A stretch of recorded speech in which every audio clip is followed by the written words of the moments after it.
Hey guys, how's it we're going? live. How's everyone doing out there? I'm Radlyn Mendoza, and this is my law partner and husband, John Gardner, and we are attorneys at the law firm of Gardner Mendoza, and it's named after us, so we're also the founders. And we come here on Facebook Live every Wednesday night at 6 p.m., even if it's the night before Thanksgiving, to answer your immigration questions and any questions that you might have at all. And today we're outside.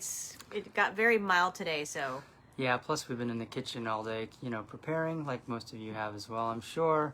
So we just decided to come out here, get some fresh air, take a little break from the stuffy kitchen, and see if you have any questions that need to be answered. Slaving in the kitchen, I am monitoring comments, so if there are any comments, I will make sure to make note of it and answer it while we're doing our Facebook Live tonight. So Tonight we thought we would just do a Q&A only. It's been a little quiet for the past couple of weeks on Q&A, and I think it's because people are just kind of getting ready for the holidays, maybe hunkering down because of the coronavirus.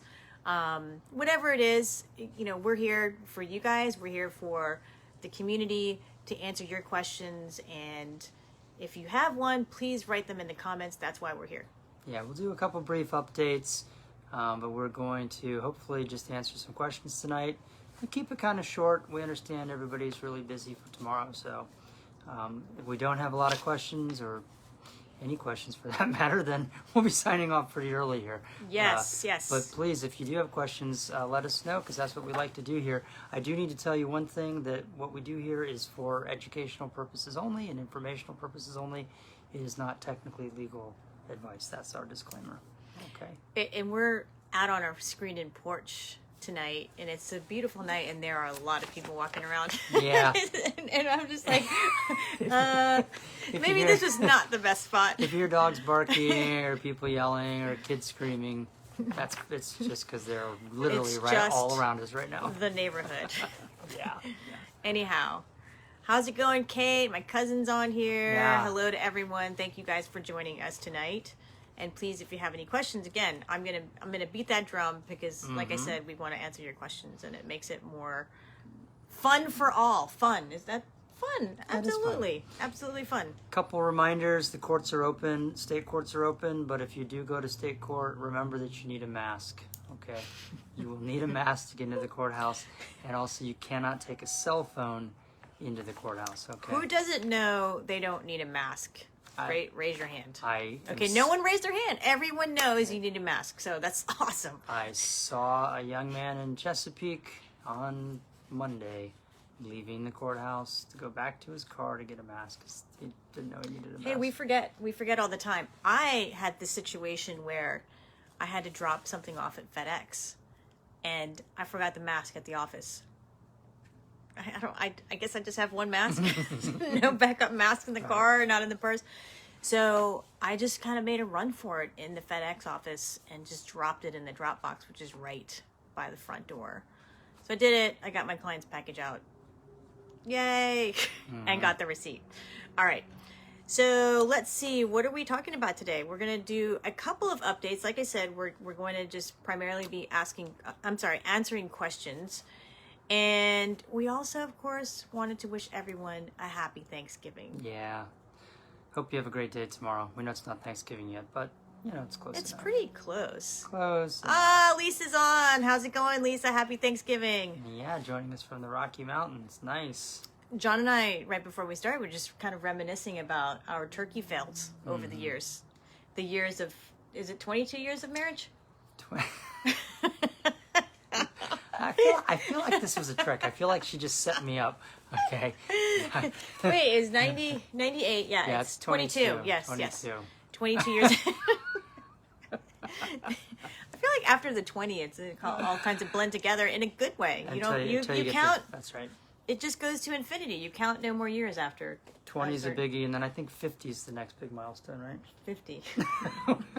Yes. I feel like we got married too late for 50. Yeah, but who knows? Maybe. Time will tell. That's right. But yeah, one was the fried turkey fail. This was my fail. So, and by the way, if you guys have a turkey fail story, please let us know. I'd love to share it as well. I think these are common ones that we've had. Yeah. So one year Universal. I decided that it'd be really cool. I think you all remember this trend. People still do it, but there was a time when everybody was deep frying turkeys. That was like Yes. that was the rage. It's the American way, baby. And so of course I had to get in on this and see what this turkey absolutely. frying situation was all about. So it was fine. There was only one major problem. That's why it's a turkey fail for us. I did not realize how long it was going to take to get a huge thing of oil to boil. So when we timed out when the turkey would be done and everything, off by like 3 hours, because it took like literally 3 hours. I had this little burner to get that oil to boil. So anyway, we were out there. I was with my dad. It was quite late. It was like 10 o'clock at night, and we're still out there like with flashlights trying to see if the turkey's done.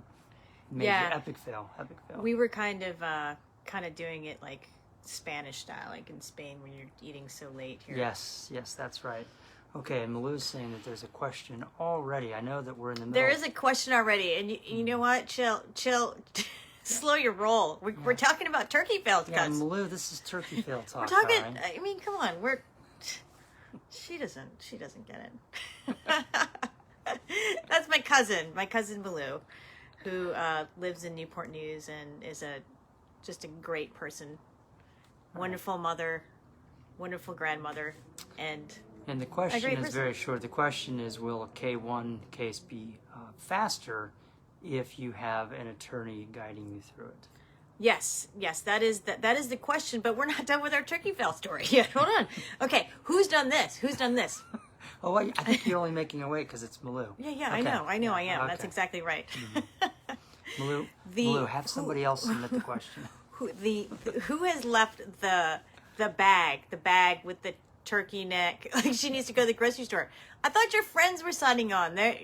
She's like been delegated to watch this Facebook Live. It made my cousin wait for this question.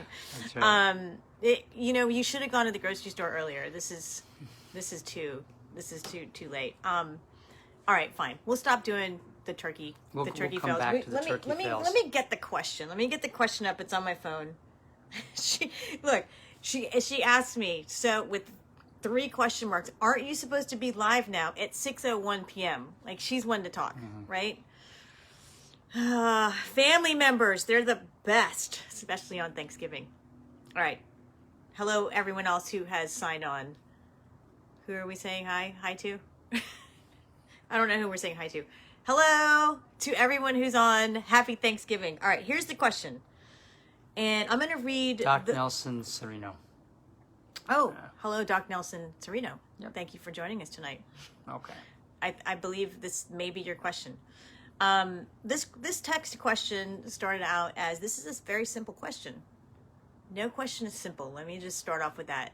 And the question was, what's the best way to bring a person here during COVID? COVID is getting worse. Should we come on a K1 visa or a tourist visa? And the plan is one day to get married, I think, if you're thinking about getting a fiancé visa. Which one is quicker? Which one is less risky? This is for a legitimate marriage, of course. And I wanted to point out that all the cases that we do and handle are legitimate cases, or so we believe. So if you have a marriage case that is not legit, please don't call us. We are closed for business if you are trying to do a fake marriage case. We do not do those types of cases. All right. That goes without saying, but I just thought I would mention it here tonight, the Thanksgiving Eve. Yep. And then the other part of this question is, can having an attorney speed up the process for applying for the K1 visa? The average wait time right now is about 7 months. So let's start with the first. Should a person come in on a B1, B2 in order to do a marriage case, or should a person proceed with the K1 visa? So let me start off by saying that it would be improper for a person to have the intent to get married to a U.S. citizen on a tourist visa. And the reason is because the tourist visa is a non-immigrant visa. You cannot have immigrant intent with a tourist visa. So did you guys get that? Can you say that again? This is really Can I say that again? Yeah, this sure, is absolutely. really important, everyone. Listen very closely. You're really not supposed to have the intent to get married when you're entering the United States on a tourist visa. And I know a lot of people, they probably don't know that, because I've met a lot of people who have entered the United States on a tourist visa with the intent to get married. There are workarounds for that. It all has worked out for my clients, knock on wood, with this intent. I mean, I've even had clients who have called the 1-800 USCIS number, and that's the advice that they give them. Just come in on your tourist visa, or just come in on your ESTA and go ahead and just marry your U.S. citizen spouse. I could never give that advice. I would never give that advice because of the potential for immigration for USCIS down the road to say, hey, wait a minute, what was the purpose of your trip when you entered the United States? Oh, the purpose of my trip was to get married to my U.S. citizen spouse. Well, when you applied for your tourist visa, you said the purpose of your trip was to visit family members in L.A. Oh, and you didn't mention anything about your fiance. When you came in at the port of entry, notes here state that at the port of entry at the airport, it says that you said that you were coming to visit family members in LA, but I see that your itinerary here is you went straight, you went from Dulles to Norfolk, and then you got married to your U.S. citizen spouse. So you lied on the visa application potentially, and depending on the timing, that is something that could be a problem for you down the road in your green card application case. So it's not that cut and dry, and I would not. I just, if someone was asking me my advice, and this was a phone consultation, and the fiance is abroad, I wouldn't say, oh yeah, just have her come in. I would not say, just have her come in on a tourist visa and then you guys get married. I can't give you guys that advice. Okay, so that is that. If, for example, fiance came in for Christmas and she's already had her tourist visa, she comes in for Christmas to visit family members in LA, and then she makes her way to Norfolk or Virginia Beach to visit her fiance, and they say, this COVID situation is getting really bad. I don't want to be a part anymore. I know you came here on your tourist visa. I know that you're supposed to be going back next month. You've got the return ticket. Let's change what we're going to do here. That's okay, because you've made a decision after you've arrived in the United States. I know that's kind of a gray area and a fine line there, but that there is a distinction there. And I do keep the two separated in your brain. Yeah, okay. You're right.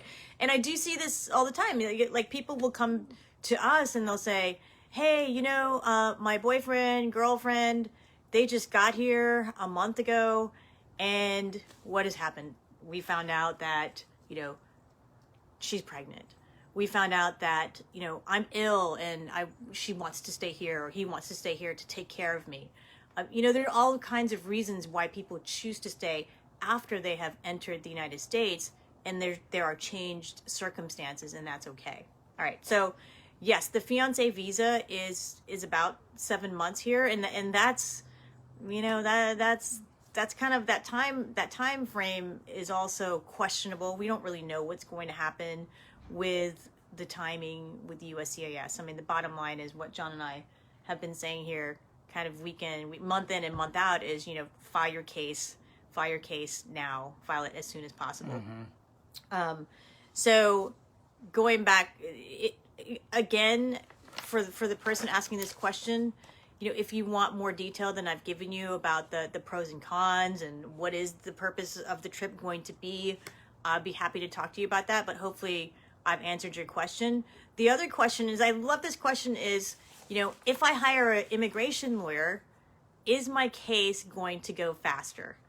And the underlying question of that question is, what are you guys going to do as a lawyer? Like, what special thing do you guys have going on that you can work with USCIS or work with the Visa Bulletin or whatever?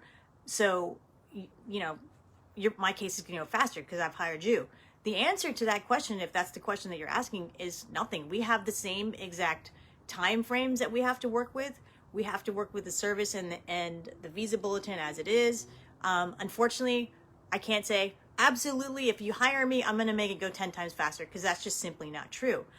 The way that we can make it go faster, of course, is by doing what we know how to do, and by doing it as professionals, as attorneys who have done this for the past 20 years, right? We started our immigration law firm in the year 2000, October of 2000. So that's how we make it go faster, because people who self-file, and people self-file all the time, and I give kudos to those people who self-file and they get there and they get through it, but self-filers make mistakes all the time, and that causes delays.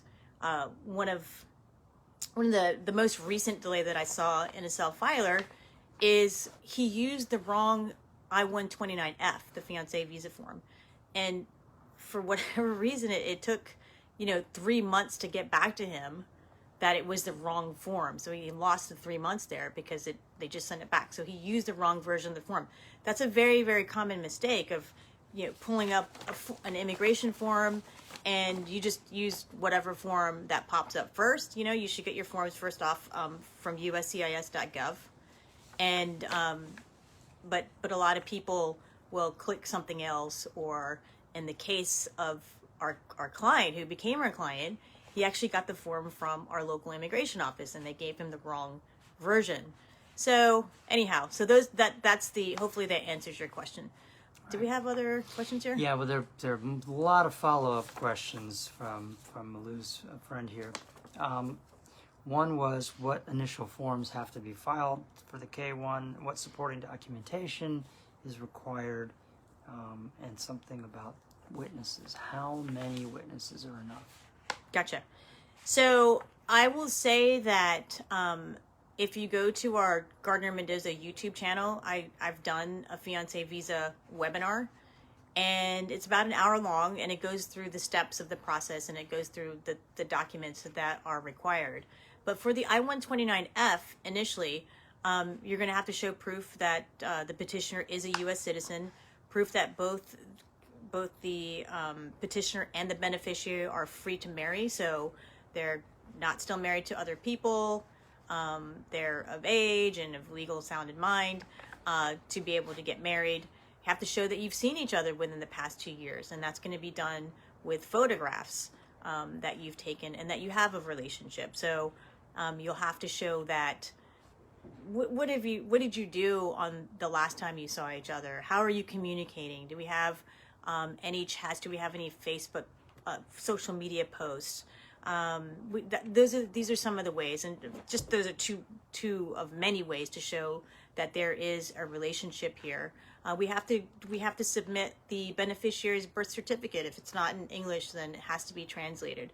2 passport photos and statements of intent to get married. And recently, I've read they're asking for documentation to show plans to get married. So that's new. That's a new development, and I know that some of my colleagues are experiencing that with the I-129F petition. And most of my clients don't have plans to get married. Usually, there's no big, wedding venue that's saved. Most of our clients get married through the Justice of the Peace, and that's through the local courthouse. And then later, after all this immigration stuff is done, then they have their big celebration either here in the U.S. or abroad. So hopefully that answers your question. If you want to merge them, I do see wedding dresses in the courthouse from time to time. Ah, yeah, there you go.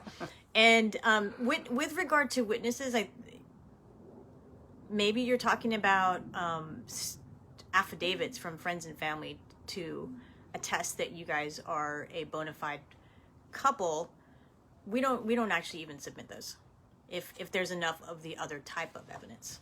So all right, that's a lot of information. And as a side note, we were talking about, this was a K-1 and the intent, and just while we're giving out warnings, be careful with that with other things as well. Same thing, if you come here on a tourist visa to visit some friends, don't go get a job 3 days later with somebody and start working.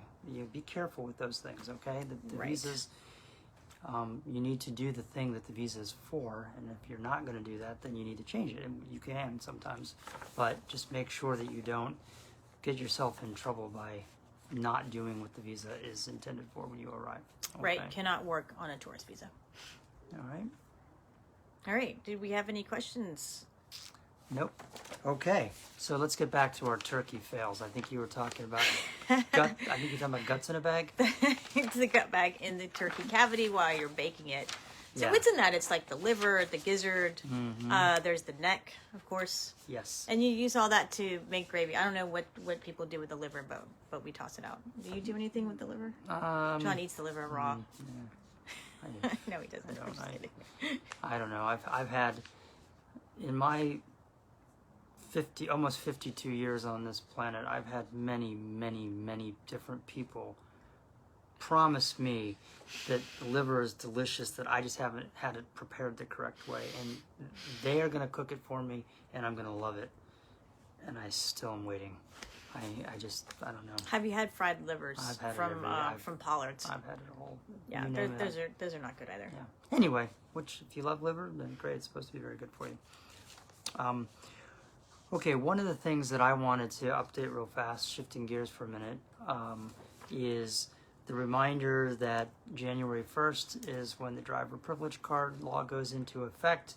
I've already had several of my clients talk to me about it, and they're moving forward. So remember, if you're in Virginia and you can't get a driver's license right now, on January 1st, you may be able to get something almost identical, which is a driver privilege card, regardless of your immigration status. Doesn't matter what it is.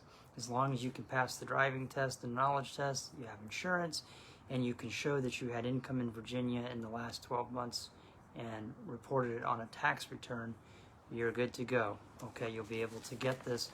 The one warning that I gave, and I would encourage you if you're interested in this to watch our Facebook Live from last week, because I really drilled down and went into a lot of detail. One warning I would give on this is that if you think that you may be on immigration's radar for whatever reason, you think they may be actually looking for you, you may not want to do this. If they already know you're here and you're already in the immigration system, then you got nothing to worry about. If you have no interaction with immigration and nobody knows, from immigration standpoint anyway, that you're even here, again, I think you have nothing to worry about. But if you've had some interaction with, say, ICE, and you didn't show up for a hearing or something, you broke the terms of an immigration bond, something along those lines, you may want to think twice about this, because I fully suspect that ICE will comb the DMV databases looking for people that they're looking for. Okay, so and the question that I had that came in right before we started was about the TIN, the ITIN. What I'm finding, the question that I'm getting from a lot of people, and somebody submitted it tonight, was, yes, I've worked in Virginia. They meet all the requirements, but they say, Mr. Gardner, the problem is I have worked in Virginia for several years, but I have never filed tax returns. So am I still able to do this? And the answer is yes, but what you're going to have to do is you're going to have to start out by getting a tax identification number, an ITIN, an individual tax identification number. Okay, and you can get that at irsforms.gov. Did you hear that? irsforms.gov? IRS.gov. I think you said irsforms.gov. Did I? Yeah, that's what you told me. I would say, let me just put it in the comments. Yeah. IRS.gov, and then there's. Then go to forms. I'm sorry, I misheard. Got it. Okay, irs.gov, and then go to forms. Okay. So if you don't have an ITIN, you can apply for one online, all right? And we can help you with that if you need help with that. Yeah, of course. Just let us know. It just like with any other case, if you don't want to do it yourself, if you would prefer to have us help you with it, then absolutely give us a call and we will walk you through the process, all right? We will do it. So, what was I going to say about that, though? How lost my to? train of thought. I'm sorry. I think you're thinking about turkey. He's already. Oh yeah, it's yeah. the turkey brine. It's like just that you'll have to get the ITIN, and then you'll have to back file the tax. You'll have to file basically a return for a year before that you worked but didn't file any tax return. Okay, and depending on how much money you made, you may owe some tax, which is fine. It's tax that you should have paid anyway. So I would strongly recommend, if you want to do that, get the ITIN, file the amended return, the backdated amended return for the previous year, and then you'll be good to go. If you are thinking about doing this, I told you this last week, make sure you hop on the DMV website, the Virginia DMV. I think it's vadmvgo.gov. I'll find out. I'll put it in the comments. Yeah. So, with COVID, all these DMV appointments are getting scheduled like 2, 3, 4 months out. And so if you're going to be doing this, I would hop on there now, make an appointment. If you change your mind, you can always cancel the appointment, but at least that way you're in the queue. Okay? Yes. Hello, Rena, and hello, Jimmy. Happy Thanksgiving to you guys, Yeah. and thank you for joining. Okay, so that's enough of my driver privilege card stuff again. Many people are eligible for the driver privilege card. yeah. Well, I'm going to be eligible. Yeah, and I want to keep mentioning it because I'm getting more and more questions. I feel like the information is starting to get out there and people are starting to talk about it because I'm getting more and more inquiries about it. And the one that I'm getting over and over and over again is this tax thing. Yes, pay your taxes. There's obviously a lot of folks have worked here for however long but didn't file tax returns. You're not dead on arrival if that's the case, okay? Right. We can fix that. Right. Alrighty? Yes, I wanted to mention that there is going to be a new naturalization test, and we mentioned this last week. So if you are filing your N400 application on or after December 1st of this year, then you will be taking that new test. And it is the 2020 version updated from the 2008 version, which we've been using for all these years. And for the 2008 version, there are 100 questions.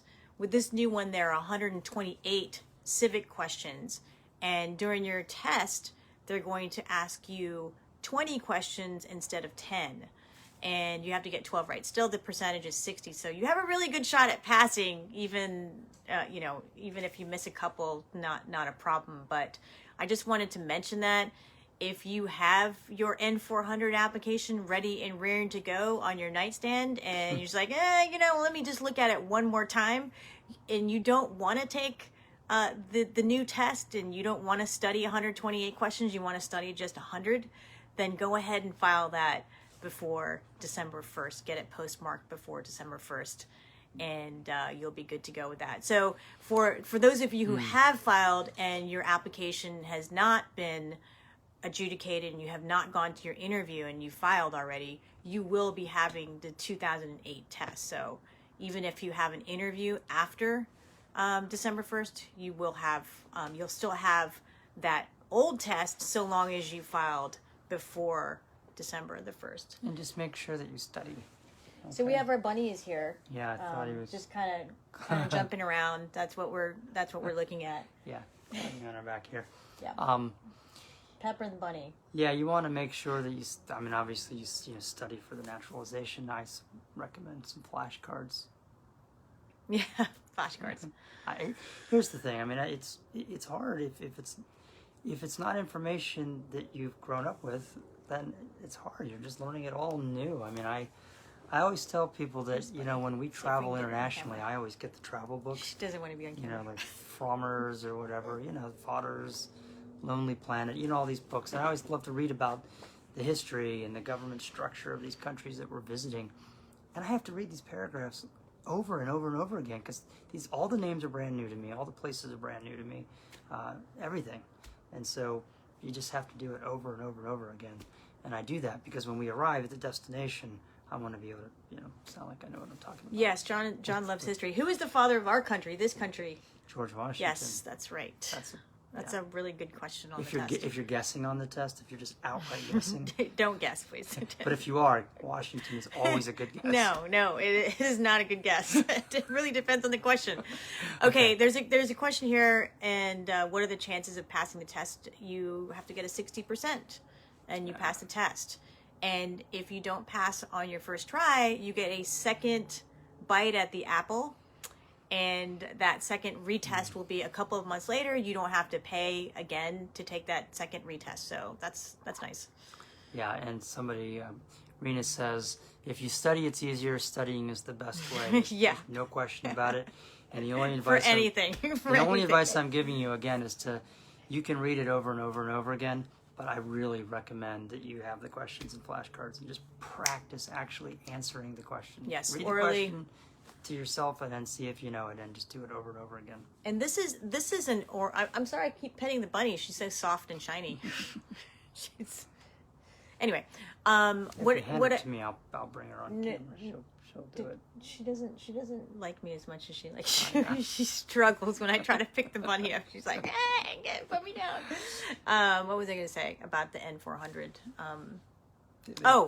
Yes. Studying for the test, studying the civics questions, practicing writing that one sentence you're going to write down, and reading a sentence. And we always end up talking about the N400 because it's so important, and we want you to pass the test. We really do. And it's pretty straightforward. The test is pretty straightforward. As Rita said, you have to study for the test.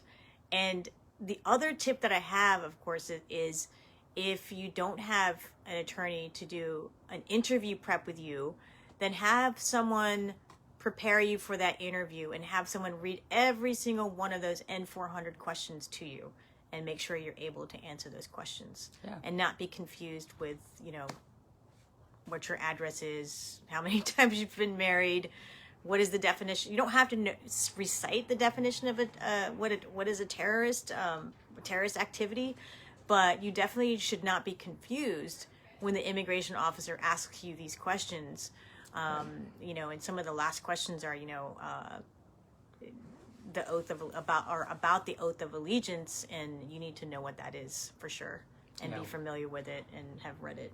That's my recommendation. We go through sort of a practice interview with our clients so that they know exactly what to anticipate and how it's going to feel.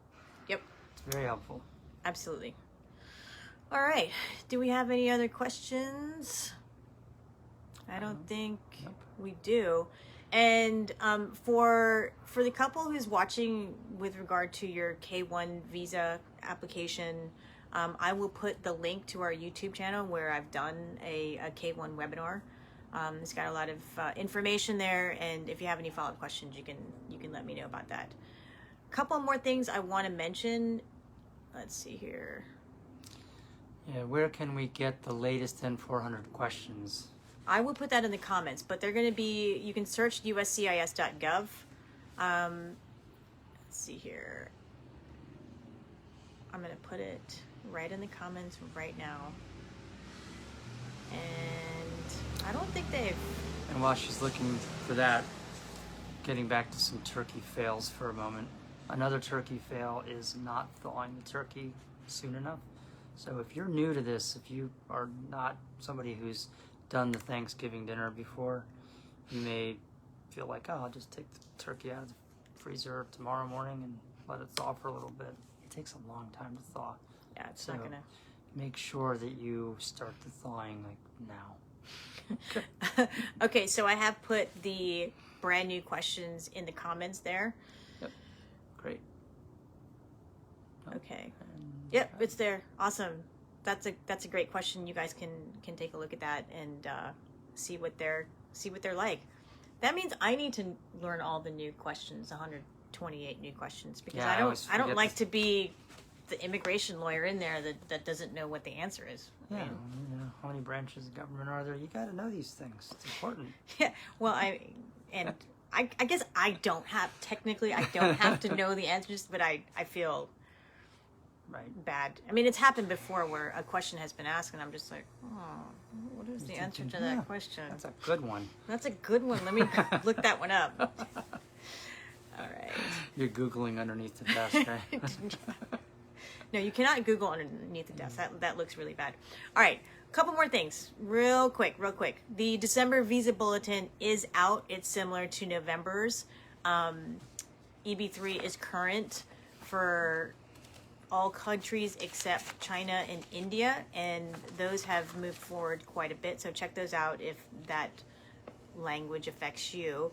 And 2A is also current, F2A, Family-Based Preference 2, which are the spouses and children under 21, unmarried children under 21 of lawful permanent residents. So if you fall in that category, then you are correct. John's still trying to pick the bunny up. But, I really am. yeah. Anyway, I think that's all we have. We are still set for Citizenship Day, February 20th of 20. I'm sorry. February 20, 2021, Citizenship Day. And we are really going to hit the planning after Thanksgiving. I am actually volunteered to be co-chair of AILA's, American Immigration Lawyers Association, the actual Citizenship Day. And we will also be site coordinator of the Norfolk and Virginia Hampton Roads location, which is to be announced. So we're still trying to figure out. I think this is going to be an amazing event because there's going to be a virtual element of it, and that's just and my hope is that it's going to hit so many more people because it's virtual and it's going to be awesome. So well, please. It's already hit so many people in years past. I know it has hit so many people. I'm but really proud of Radlin. She does Citizenship Day every year, and man, they just put so much work into it, and they help so many people. It's totally awesome. Yes, thank totally you. Awesome. Thanks for that. I feel good about that work that we do there, the volunteer work. But we do like 40 to 50 applications for the day, which is amazing. And for Hampton Roads, it's of all the sites in the country, we are one of the sites that has the most applicants. So I mean, little old Hampton Roads, there are many other much bigger cities, and we have like a great Milwaukee. turnout. We have exactly. Akron, Ohio. We have a great turnout. So we want to keep that up. And I know that most of the people that come to Citizenship Day, I don't know how they would. I don't know how it would be with a completely virtual experience. So we'll see how that goes. It's February 20th, 2021, right in the middle of winter. Yeah. And it's a great month. It's the day after my birthday. But there's Valentine's Day and my birthday, and anything else? February 19th. Anything else good on in February? President's Day. President's Day, of course. Oh, Presidentes. Yeah. Washington's birthday. Another February. This year there's Washington again. See? Yeah, right, exactly. All right, guys. Well, listen, if there are no more questions, we really appreciate you coming on and hanging out with us for these 30, 40 minutes. And we will be back next Wednesday. Absolutely. I just want to wish you guys a happy Thanksgiving. We are extremely grateful for you guys. Just have fun. If sometimes people get stressed out about the cooking, don't be stressed about it. It's not really about the food anyway. Have fun. It is about the food. No. And we do get stressed out, and it's okay. We shouldn't. Don't. Just breathe. Okay. Breathe through the gravy. Yeah, that's right. and don't throw away the liver. All right, everybody. All right, guys. Have a wonderful night, and we will catch you next time. Yeah, Take care. absolutely. 2 thumbs up. 2 thumbs up. Happy All right. Thanksgiving. Take care. Bye.